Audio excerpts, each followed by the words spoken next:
Donc, les caractéristiques des Venturi, modèle Venturi, c'est un frame, c'est une base d'évaporateur qui est réversible. Donc, au niveau de la porte, c'est une porte qui est étanche, en acier. On a une circulation d'air pour éviter qu'elle surchauffe. On a l'œilleton standard aussi sur tous les modèles. La porte est réversible, la penture, la poignée, système de poignée peut s'inverser sur toute la gamme Venturi aussi. Au niveau de la gestion de l'air, ça veut dire que la performance, on a un ajustement qui est possible au niveau de l'entrée d'air. Puis, c'est un tiroir aussi qu'on n'a pas nécessairement besoin de vider fréquemment, mais on a un accès pour le nettoyage périodiquement pendant la saison.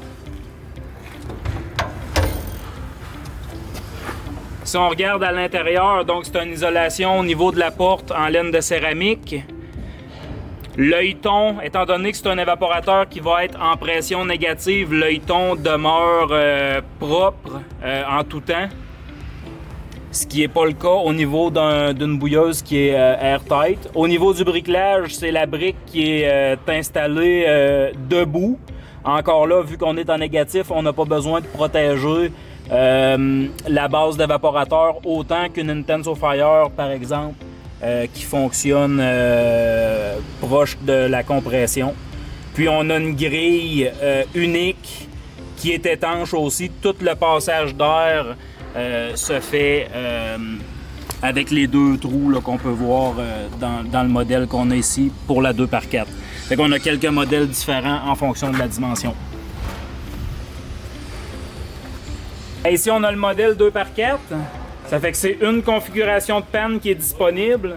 Tout est réversible encore. Sur ce modèle-ci, on a la boîte à flotte et le coulage à droite, mais on peut le mettre à gauche aussi avec les mêmes composantes, juste de la façon qu'on l'assemble. C'est une panne à l'eau cassée dans le feu avec une petite panne plate, un chemin. Donc, petit modèle là, très simple là, pour les petits producteurs. Au niveau de la répartition de la chaleur, c'est un avantage de la Venturi par rapport à un air forcé.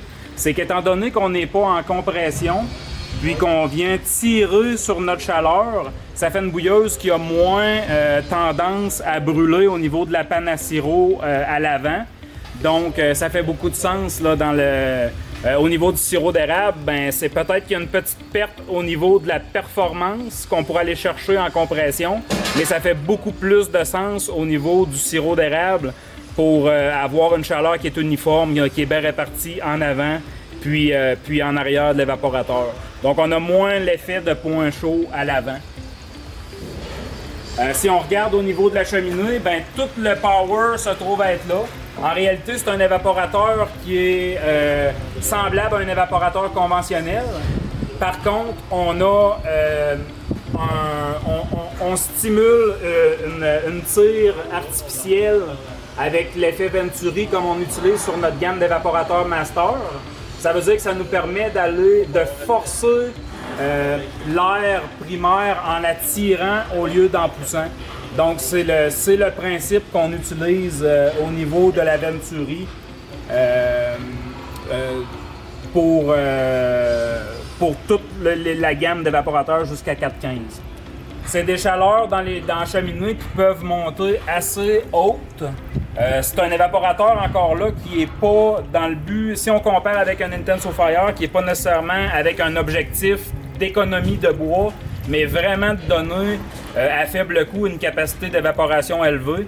Ça fait qu'un client va varier, mettons pour une 2x4 comme ça, là, c'est une température de cheminée qui peut facilement monter au-delà de 1000 degrés si le client le choisit, simplement en ajustant la grille à l'avant de l'évaporateur. Fait que plus la grille va être ouverte, plus qu'on va avoir un flot d'air, plus qu'on va avoir d'évaporation. Puis évidemment, ben, c'est proportionnel à la consommation de bois. 100% réversible, autant au niveau des pannes qu'au niveau de la porte. Si on prend les modèles, comme on voit ici, le modèle 2 pieds et même 2,5 et 3 pieds, ça va être un modèle qui est monocoque.